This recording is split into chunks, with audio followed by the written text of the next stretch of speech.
Selamat pagi dan salam sejahtera buat kita semua. Pertama-tama kami ucapkan puji dan syukur kepada Tuhan Yang Maha Esa, karena berkat kasih dan kemurahannya lah saya Ayu Marsi Hombing dan teman-teman saya dari kelompok 6 masih dalam keadaan sehat, dan Tuhan memberikan kami pengetahuan untuk menyelesaikan presentasi ini dari awal hingga selesai. Kami juga sangat berterima kasih kepada Ibu Lilis selaku dosen pembimbing aplikasi komputer. Di sini kami akan membahas mengenai perangkat keras komputer, internet, komponen LAN, World Wide Web, serta kami juga akan membahas mengenai intranet dan extranet. Terima kasih. Di sini saya akan menjelaskan tentang perangkat keras komputer atau hardware. Hardware sendiri merupakan salah satu komponen utama dari komputer. Hardware itu adalah perangkat keras komputer yang bisa kita lihat ataupun kita sentuh. Sifat dari hardware ini ada 4, ada perangkat output, input, proses, dan penyimpanan. Nah, dan di sini saya hanya menjelaskan 2 perangkat, yaitu input dan output. Yang pertama, perangkat input adalah alat yang digunakan untuk memasukkan data yang nanti akan diolah oleh komputer. Perangkat input ini ada 2 komponen utamanya.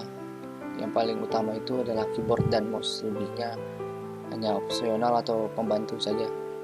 Yang keyboard ini adalah sebuah papan kunci yang terdiri dari deretan huruf dan angka yang berfungsi untuk mengetik atau memasukkan huruf, angka, karakter khusus, serta melakukan perintah untuk menyimpan file dan membuka file. Di perangkat input ini ada juga mouse sebagai komponen utamanya juga. Mouse ini digunakan untuk menggerakkan kursor yang nanti akan membuka aplikasi program pada layar monitor. Jenis-jenis mouse itu ada 4 sampai saat ini. Yang pertama, mouse serial, mouse PS2. Mouse PS2 itu colokannya bulat dan dia biasanya berwarna hijau colokannya. Yang sekarang sering dipakai mouse USB, dan juga yang paling baru mouse wireless. Dan di perangkat input ada juga scanner, mic, optical drive, ada juga digital kamera, mikrofon, joystick, dan lain-lain. Nah, kita masuk ke yang kedua, itu perangkat output.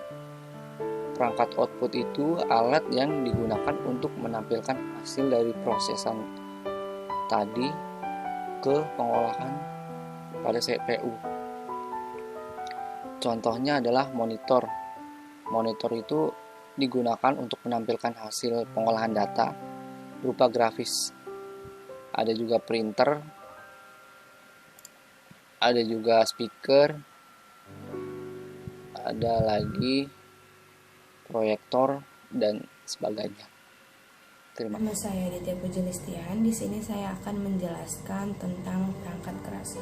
Perangkat keras yaitu dibagi menjadi 4, dan di sini saya akan menjelaskan tentang perangkat proses. Perangkat proses yaitu alat yang digunakan untuk melakukan pengolahan pada data komputer. Macam-macam perangkat proses yaitu ada mainboard. Mainboard atau motherboard adalah komponen utama yang membangun sebuah komputer, di mana terdapat macam-macam komponen elektronik yang terhubung juga konektor sebagai penghubung dari masing-masing perangkat yang terpasang. Ada juga yang disebut dengan prosesor. Prosesor yaitu salah satu komponen yang paling utama dari rangkaian komputer. Tanpa prosesor, komputer tidak akan berguna. Prosesor digunakan sebagai pusat atau otak komputer dengan fungsi melakukan perhitungan atau pemrosesan data. Ada juga RAM atau Random Access Memory, yaitu sebuah memori yang bersifat sementara yang berfungsi membantu kecepatan eksekusi pada pengolahan data. Ada lagi satu lagi, yaitu supply power. Supply power berfungsi sebagai kontrol voltase dan pengantar arus listrik dari outlet ke komponen yang terdapat pada CPU. Berikut penjelasan dari saya. Kurang lebihnya mohon maaf. Wassalamualaikum warahmatullahi wabarakatuh. Pertama, perkenalkan, nama saya Fani Apriantini dari kelompok 6. Di sini saya akan melanjutkan untuk menjelaskan tentang sifat perangkat keras yang memiliki sifat yang terakhir adalah perangkat penyimpanan. Perangkat penyimpanan adalah alat yang digunakan untuk menyimpan data hasil dari suatu pengolahan agar dapat kembali dibuka jika diperlukan. Macam-macam perangkatnya yaitu ada disket, optical disk, flash disk, hard disk atau SSD, HDD. Hard disk bisa juga disebut dengan HDD. Untuk disket ini untuk zaman sekarang udah nggak begitu banyak yang pakai, bahkan udah mulai nggak banyak lagi yang pakai, ya benar udah nggak ada malah kayaknya. Disket ini terbuat dari bahan bersifat magnetik. Lalu ada optical disk. Biasanya optical disk ini berupa CD yang biasanya sih untuk aplikasi dipakainya. Nah, lalu ada flash disk yang biasa kita pakai sehari-hari untuk tugas-tugas, untuk transfer data dari komputer satu ke komputer lainnya dan bisa dibawa kemana-mana. Ini lebih efisien ya untuk penggunaannya. Lalu ada SSD dan HDD, media penyimpan utama yang digunakan pada komputer dengan kapasitas penyimpanan yang sangat tinggi dan bersifat non volatile. Jadi kalau HDD ini sebenarnya kita bisa beli terpisah dari komputernya. Biasanya itu bentuknya itu bisa disambungkan dengan kabel USB untuk HDD. Kalau SSD juga ada. Biasanya ini tuh dibedakan berdasarkan kecepatan untuk pengolahan datanya, transfer data, dan kapasitas.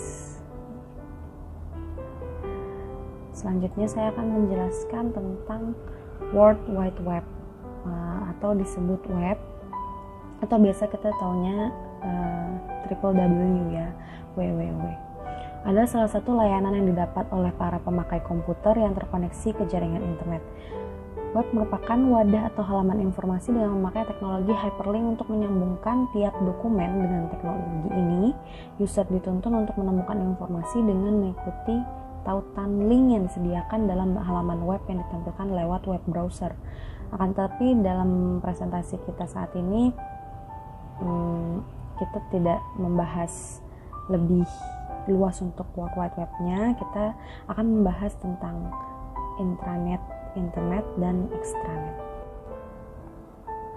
Saya akan menjelaskan pula contoh rangkaian perangkat keras. Contoh kerjanya ya untuk 3 sifat, yaitu input, processing, dan output. Saya akan mengambil contoh perangkat inputnya itu adalah keyboard. Keyboard itu adalah salah satu alat yang pemasukan datanya itu berupa angka dan huruf. Nah, biasanya kalau kita ketikkan kalimat akan diproses, yaitu berlangsung di CPU, itu processing unit. Setelah berproses itu akan menampilkan di layar komputer kita, yaitu perangkat output. Saya akan menjelaskan beberapa aplikasi internet yang biasa digunakan. Ada World Wide Web, Internet Relay Chat, Electronic Mail, dan File Transfer Protocol.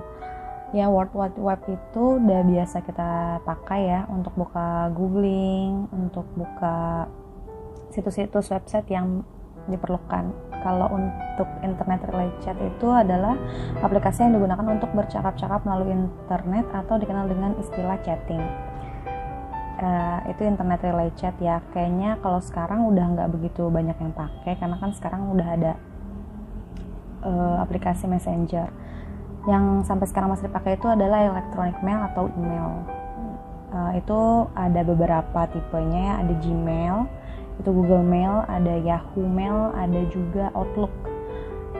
itu yang biasanya kita pakai. Dan ada juga file transfer protocol, adalah aplikasi yang digunakan untuk mengirim, upload, atau mengambil download file dari internet. Itu biasanya kalau kita mau download gambar, video, musik, atau sebagainya. Di sini saya ingin menjelaskan tentang intranet. Internet adalah jaringan yang berada di dalam organisasi yang menggunakan teknologi internet, menggunakan protokol internet untuk membagi informasi rahasia perusahaan atau operasi dalam perusahaan tersebut kepada karyawannya, dan dijadikan sarana untuk berbagi informasi, komunikasi, kolaborasi, dan mendukung proses bisnis. Jaringan intranet dilindungi oleh keamanan tertentu seperti password, encryption, dan firewall, dan dapat diakses oleh orang yang terotorisasi melalui internet. Setelah intranet, ada tujuan jaringan komputer. Tujuan dari jaringan komputer adalah agar dapat mencapai tujuannya. Setiap bagian dari jaringan komputer dapat meminta dan memberikan layanan atau servis. Pihak yang meminta atau menerima layanan disebut client, atau dan memberikan atau mengirim layanan disebut server.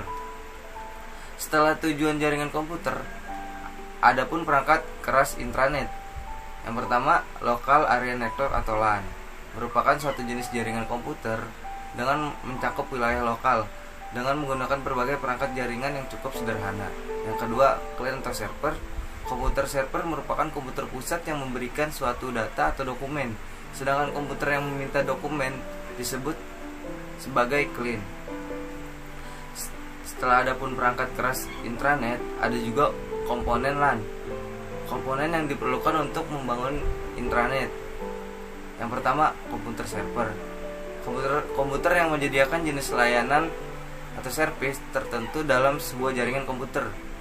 Yang kedua, komputer workstation, merupakan komputer yang memiliki spesifikasi khusus yang ditunjukkan untuk membantu user dalam mencari dan mengelola data yang ada.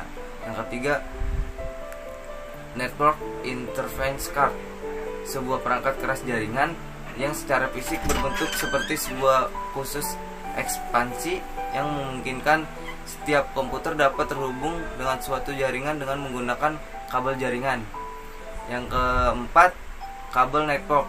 Kabel jaringan komputer digunakan sebagai penghubung atau media transmisi terarah atau widget pada suatu jaringan komputer.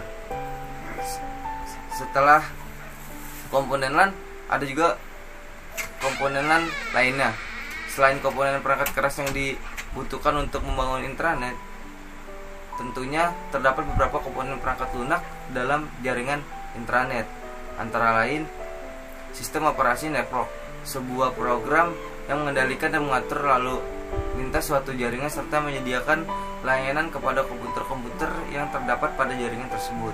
Yang kedua, web server, sebuah program yang dijalankan pada komputer server yang bertugas menyediakan jasa layanan intranet kepada komputer-komputer yang berhubung ke server.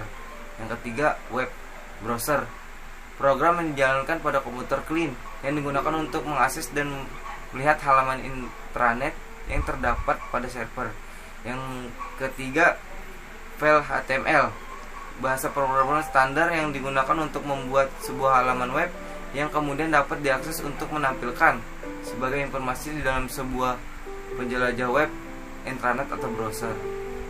Search ini sebuah program komputer tertentu yang khusus difungsikan untuk membantu pengguna dalam mencari berkas-berkas yang tersimpan dalam layanan web atau news group pada sejumlah jaringan komputer server. Terima kasih. Selanjutnya saya akan menjelaskan tentang internet. Internet ini biasa kita pakai sehari-hari ya, karena sekarang udah era digital, semua dilakukan dengan internet untuk mencari informasi, untuk belajar mengajar, untuk komunikasi dan sebagainya. Pertama akan saya jelaskan, internet adalah sebuah sistem komunikasi global yang menghubungkan komputer-komputer dan jaringan-jaringan komputer di seluruh dunia. Ya. Nah, jadi kalau lebih tepatnya ini, internet atau internet network adalah rangkaian komputer yang terhubung ke beberapa jaringan lain. Jadi ketika komputer terhubung secara global dengan menggunakan TCP atau IP itu alamat ya, kayak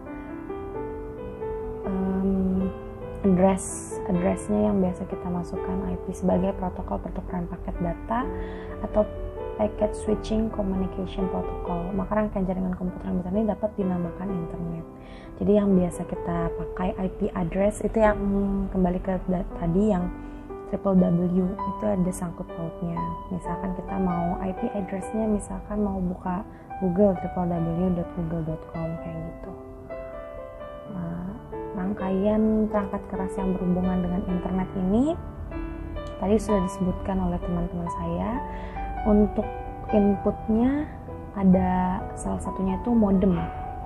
Jadi memasukkan data berupa sinyal informasi kepada penerima. Jadi internet ini bisa berjalan bila ada modem. Modem ini yang mempunyai sinyal informasi agar internet bisa berjalan, agar internet bisa beroperasi. Lalu seperti biasa, modem ini akan diproses sinyal informasinya di CPU. Ya memang CPU itu adalah pusat dari semuanya, lalu akan tampil di monitor. Nah, saya akan menyebutkan manfaat-manfaat internet yang dapat kita rasakan dalam kehidupan sehari-hari ya. Secara umum manfaatnya itu ada komunikasi bisa berlangsung dengan cepat, sebagai wahana hiburan, menambah wawasan dan pengetahuan, dan mempermudah kita untuk berbelanja dan memenuhi kebutuhan. Dan juga paling penting internet bisa digunakan dalam bisnis ya. Sekarang udah banyak yang pakai ya di beberapa perusahaan. Dan yang terakhir adalah untuk mencari lowongan pekerjaan. Jadi sekarang udah era digital yang seperti tadi saya katakan, jadi semua kegiatan berlangsung di internet, bukan yang keliling-keliling lagi. Saya akan membahas mengenai extranet. Pengertian dari extranet adalah jaringan pribadi yang menggunakan protokol internet dan sistem telekomunikasi publik untuk membagi sebagian informasi bisnis atau operasi secara aman kepada penyalur atau supplier, penjual atau vendor, mitra atau partner, pelanggan, dan lain-lain. Extranet juga dapat diartikan sebagai intranet, sebuah perusahaan yang dilebarkan bagi pengguna di luar perusahaan. Extranet merujuk ke jaringan dalam sebuah organisasi menggunakan internet untuk terhubung ke orang luar dalam cara yang terkontrol. Ini membantu untuk berhubungan bisnis dengan pelanggan dan penyalur mereka, dan karena itu memungkinkan bekerja secara kolaboratif. Manfaat dari extranet. Extranet membuktikan untuk menjadi model sukses itu semua jenis bisnis baik besar maupun kecil. Berikut adalah beberapa keuntungan dari extranet untuk karyawan, penyalur atau supplier, mitra bisnis, dan pelanggan. Yang pertama, proses dan arus informasi lebih cepat. Yang kedua, peningkatan dalam efektivitas berbisnis. Yang ketiga, mengurangi biaya komunikasi, transportasi, maupun administrasi. Yang keempat, mengurangi penggunaan kertas. Yang kelima, akses draft dokumen serta presentasi multimedia untuk komentar ataupun persetujuan klien. Dan yang keenam, melihat proyek-proyek yang lalu sebagai perbandingan. Dan di sini kita membahas mengenai kekurangan extranet. Extranet ini memiliki beberapa masalah terkait seperti yang pertama, hosting. Hosting extranet halaman di server sendiri memerlukan koneksi internet bandwidth tinggi yang sangat mahal. Dan yang kedua, keamanan. Keamanan firewall tambahan diperlukan jika menghost halaman extranet di server yang menghasilkan mekanisme kenyamanan yang kompleks dan meningkatkan beban kerja. Dan yang terakhir di sini juga ada accessing issues. Informasi tidak dapat diakses tanpa koneksi internet. Sekian penjelasan dari kami kelompok 6. Lebih kurangnya kami mohon maaf. Terima kasih.